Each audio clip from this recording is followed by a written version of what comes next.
what God has provided. So it has to balance.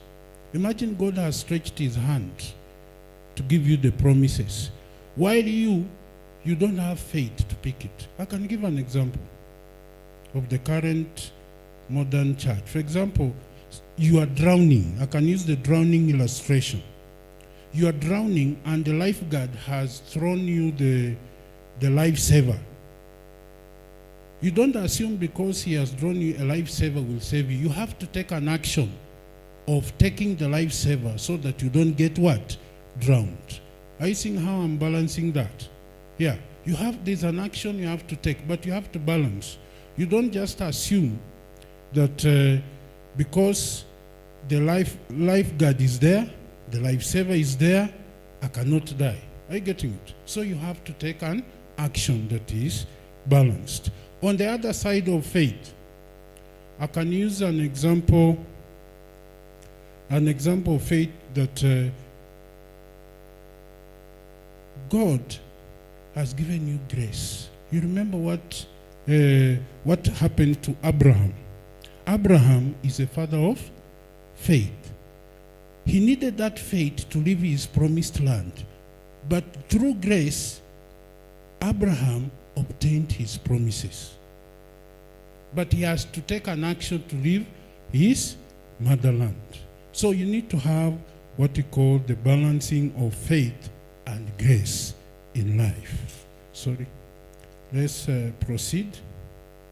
Now, grace is God giving us what we do not deserve and could never be earned. That's what we mean by grace.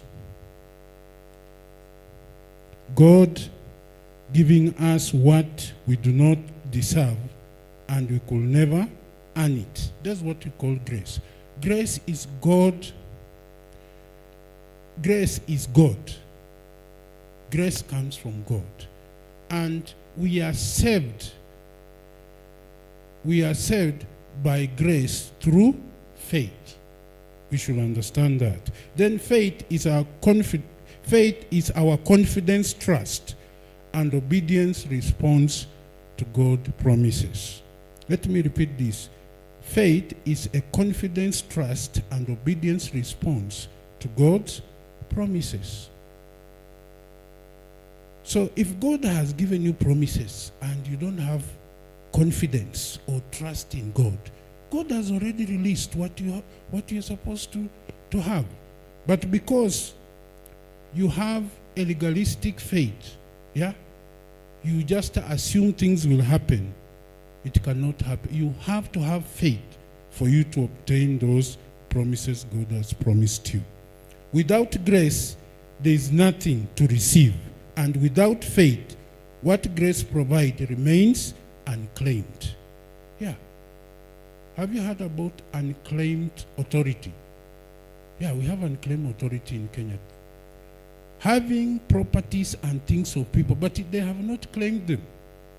God has already provided you through grace. I don't know what God has provided through grace, what you are supposed to have. But because you have not claimed it, you don't have it. That's what I'm talking about. Without grace, there is nothing to receive. And without faith, what grace provides remain what? Unclaimed. So you need to balance the two.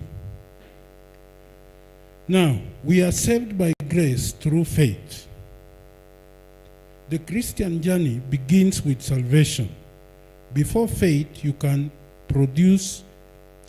before faith can produce miracles, holiness, endurance, and spiritual authority, a person must receive salvation through Jesus Christ. You must receive salvation